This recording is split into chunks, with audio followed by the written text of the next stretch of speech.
Oh, say can you see the Medicare for the Lazy Man podcast? The Medicare podcast that makes hay while the sun shines. He parallel parks like a pro. It's Medicare expert Doug Jones.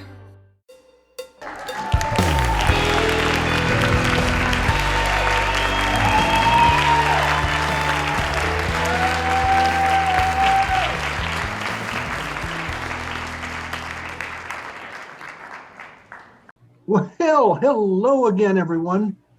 Welcome to Medicare for the Lazy Man podcast. This is your Medicare expert, Doug Jones, as you just heard Drew McMillan, my Canadian nephew, introduce me. I am here for your Medicare pleasure. And frankly, Medicare should be pleasurable. A lot of people think it's scary and it's going to be really, really bad. And I don't want to learn all that. That stuff is too complicated and gives me a headache. But in reality, crossing the Medicare threshold should not be a problem. It shouldn't be something to fear. It should be something to welcome with open arms. And we do that welcoming right here at Medicare for the Lazy Man, where we have a website that talks a lot about Medicare and allows you to scroll down and click on a button if you want to see what Medicare supplements would cost in your neck of the woods.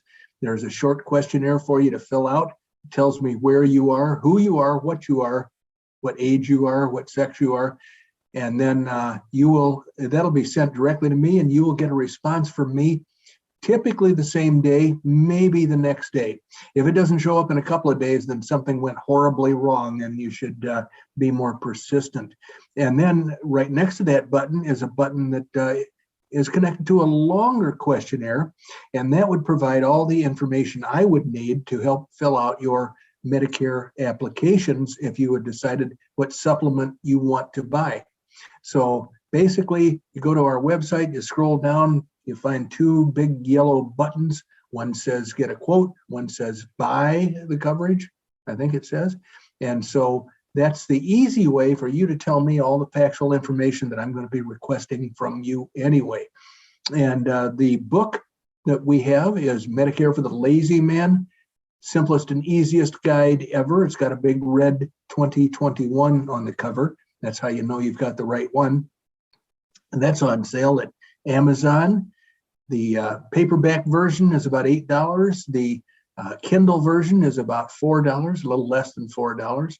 And the audio version, I don't even know what that is. I think it's like $6 or something like that. They set the cost. I don't. But in any event, at least you've got those three to choose from.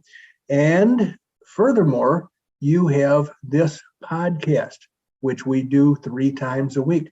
So we're hoping that you will come back and join us every day that we do a podcast. That's going to be 3 times a week. The only time that we had to miss any episodes was when Randy was stricken by the Wuhan flu. And his recovery process was slower than he wanted, but I'm happy to say that it sounds as though he's about 89% there. What percentage would you give that, Randy? I think I'm going to give it, let's say 89. Okay, great. I think I'll go with 89. I don't really think I'm going to get any better unless I go out and start exercising again. I don't think anything's good. That's not going to happen if that were me. Yeah, I mean, it's not like I can wait for, like better health. Well, I'm pretty healthy as it stands, but my wind is not good after the old COVID pneumonia and all that good stuff. And it's not going to get any better, me sitting here in the garage, peering out through the end of it with a Guinness in my hand. Yeah. The only thing I can say in your favor is that you did quit smoking a long time ago. So I did. You probably are not going to do yourself any damage in that regard. Although my pulmonologist likes to keep telling me I have COPD undiagnosed. No kidding. I think what that means is that he can't prove I have it. Yeah, well, I'm telling you right now, when I was a little kid, I've told you before that our doctor was also our neighbor, and we lived out in the country. Everybody had 4 acres or more, and so the doctor was like my parents' drinking buddy. If one of the kids had measles or something, he'd bring his black bag over, and And then he would do what needed to be done for the kid. And then he'd go downstairs and have a couple of cocktails with my parents. Well, I remember going for an appointment in his office. And I don't know if something was wrong with me or what the deal was, but I was probably a 5, 6, 7-year-old kid. And I remember him taking his pipe, his smoking pipe out of his mouth, pointing it at me and saying, "Don't smoke." And I, as a little kid, why not? Because everybody I knew smoked back in the 1950s. And he said, because you have pitted bronchi. Your bronchial tubes have pits in them. Most people. Pits? Yeah. Most people's are smooth. That's what he said. I think it's in the neighborhood of your undiagnosed COPD. I don't think anybody has ever shown that those pits are there. I know he never stuck anything down my throat to look at them. I've never heard of pitted bronchial tubes. Well, that's what he told me I had. So I believe I have undiagnosed pits in my bronchial tubes. You've got undiagnosed pits, and I have apparently got undiagnosed COPD, but I don't think it's either one of us is going to get better unless we get out and we start running. Yeah, that's not likely to happen. I prefer to sit at my desk and help people with Medicare.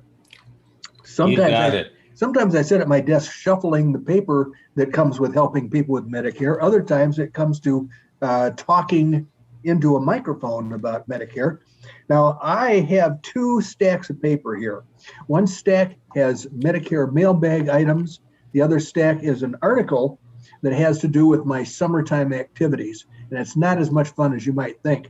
So I just wondered if you had a preference, what would your choice be for Medicare content today? I think you know what it's going to be, because I can't set foot in Cave Creek without a certain amount of knowledge that you've been covering some mailbag items. So I'm going to pick mailbag, but if you want to go the other way, I would certainly understand. We want to also know about your summer activities. Well, my summer activities are ongoing, so it's not like this article about my summer activities is going to be out of date anytime soon. It's just an ongoing torture session that happens every summer in the Medicare insurance field. So let's go to the mailbag, the MLM mailbag. So if you want to put your 2 cents in, tell us how well we're doing or how poorly we're doing, or if you have an opinion or a question, send it to dbj@mlmmailbag.com.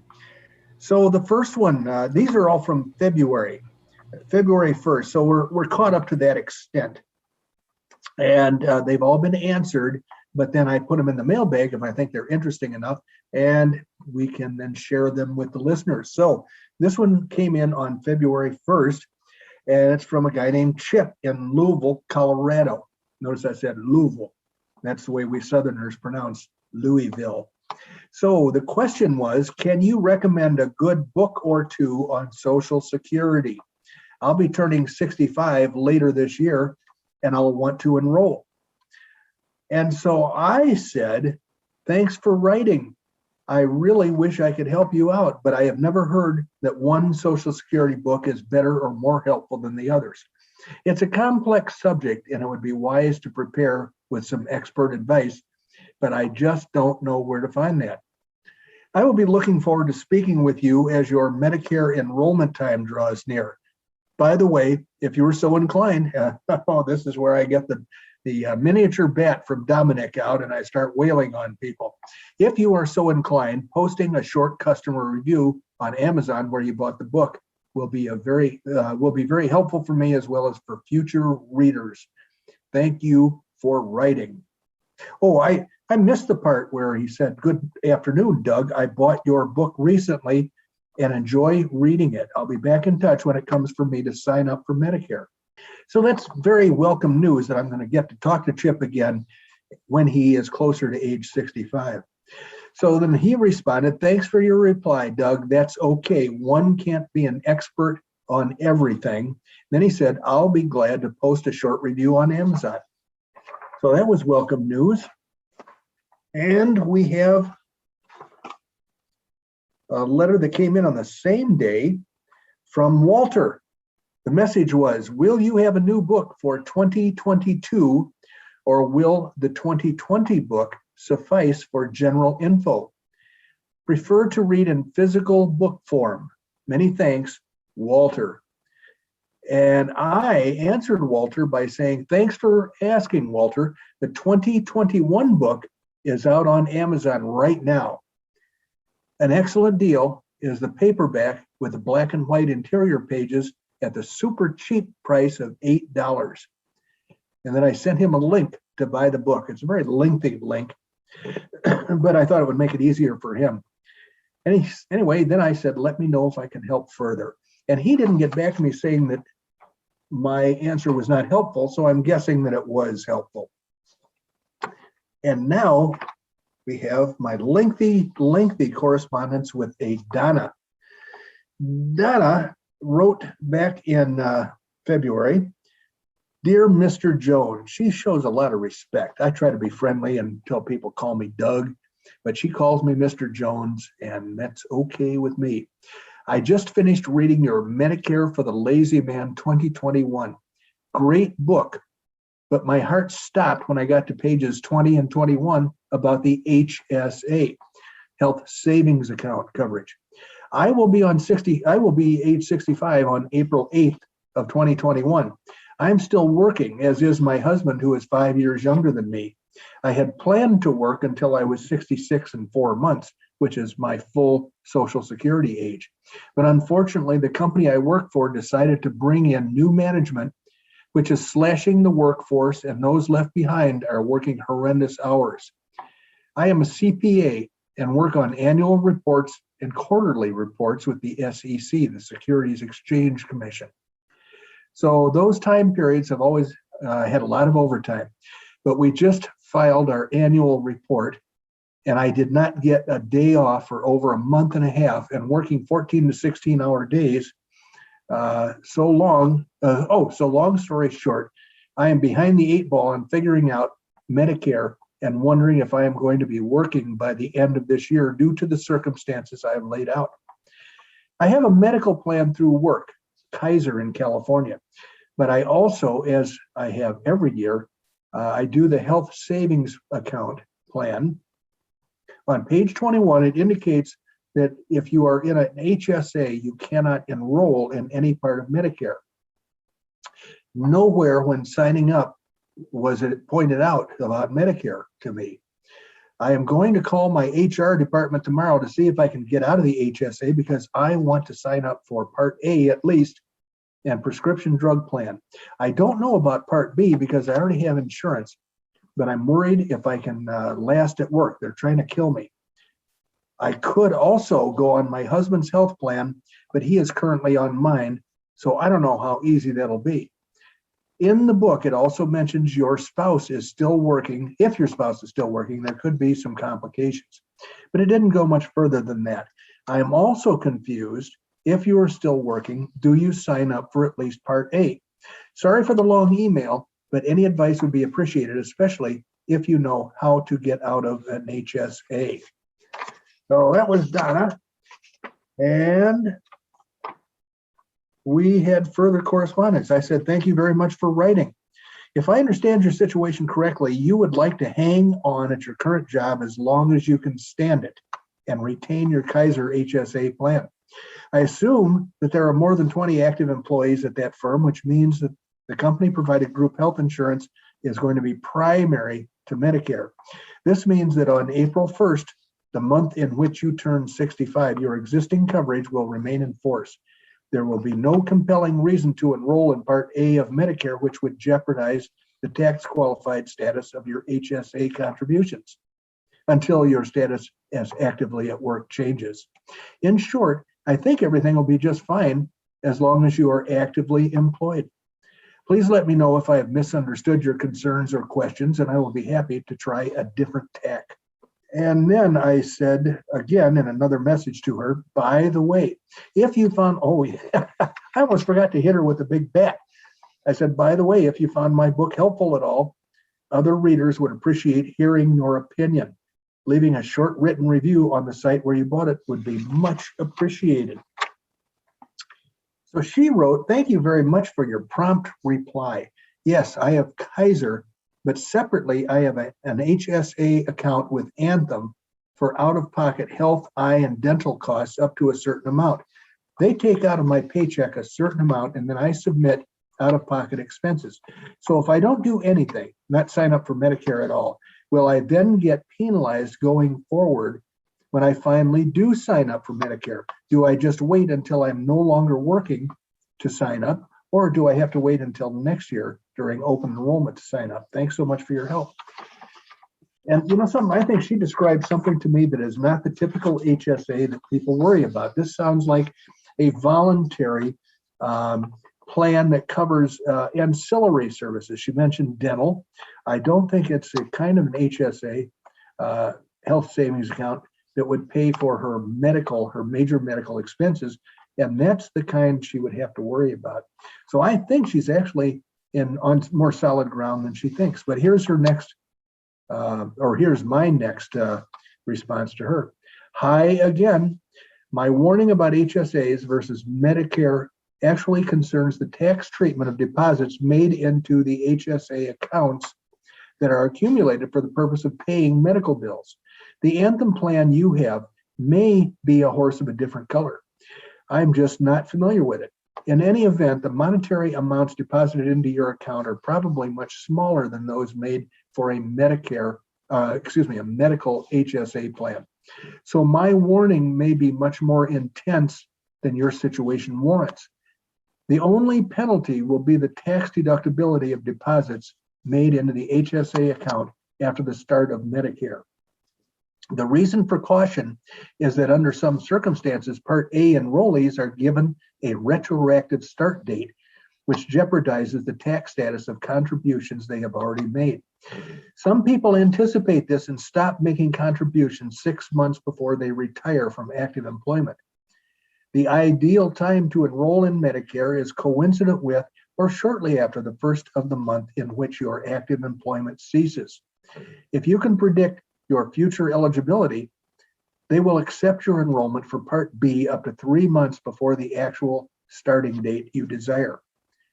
Your group medical plan may offer retirement or COBRA coverage for a lengthy period of time, but in order to eliminate the risk of a late enrollment penalty, it is prudent to ask the Social Security Administration to start Medicare Parts A and B on the first of the month following cessation of your active employment. If you are still unsure as to your best course of action, they are available for telephone calls to provide additional guidance. By the way, when you discuss open enrollment periods, be careful. Ceasing active employment creates your own personal, quote, open enrollment, end quote, period. That's, I use the quotation marks around open enrollment because those terms promise more than they actually mean. There is no open enrollment period for Medicare supplement plans, except when you leave your active employment, you create a special enrollment period. And often we get sloppy with our language and we call that open enrollment. Anyway, ceasing active employment creates your own personal open enrollment period, but the time in the fall each year when you hear all the yakking about Medicare, it's designed for changing or enrolling in Medicare Advantage, which is not recommended by me, and prescription drug plans. If you plan ahead for Medicare enrollment, an agent like me can help you apply for a supplement and drug plan at any time of the year your particular circumstances warrant. Does this help? If not, let me know and I'll keep trying. And then back to the final message from Donna again. Thank you for the information. Yes, this helps. And once I am ready to sign up for Medicare, I will definitely contact you to be my agent. I love this woman. I really do appreciate the information. Take care. So that had a happy ending, I think. At least she can probably sleep better at night. Randy, how are we looking time-wise? You know, we talked about Medicare. I made the mistake of talking about Medicare. Oh boy. Okay, well, I guess we burned up all the attention we're going to be able to borrow from our listeners today. But you ought to be good to go to the chip now. I am. I think I have enough mailbag points Good. now that I can walk in with my head held high and without it being my lights being punched out of it. Plus, we have something cool to look forward to, which is Yes. a description of my summer activity, what I did on my summer vacation. What did Doug Jones do on his summer vacation? That's going to be a great topic for next time around. It's going to be pretty exciting. I got to tell you that. So anyway, that's good. Thank you for twiddling the knobs and sliding the slides and turning the dials and whatever else you do over there. It looked like you were doing some snoring too. Oh, Medicare. Oh, I can't stand it. Well, that's when I mute my mic, is when I'm taking a nap. Well, you do look better rested than you did before. So good for you. That's very good. Well, thank you everyone for joining us. As always, we appreciate you taking the time to listen to us. Without you, it wouldn't be nearly as much fun. And you could have been several other places, and you weren't. You were here with us, listening to Doug Jones, the anti-insurance insurance guy, for about, I don't know, what was it, 31 and a half minutes, Doug? Seemed like hours. It seemed like hours. I'm sure I heard volume knobs clicking off all over America. Oh, dear, that's funny. Well, thanks for joining us. We're looking forward to seeing you again next time with Doug Jones, the anti-insurance insurance guy from Medicare for the LazyMan.com, and the guy that just opened up his own drive-in theater. I swear to God, I used to think he was reading this stuff, but I'm seeing his eyeballs and they're not even focused. So he comes up with a new one every day, folks. Thank you for joining us. Bye-bye.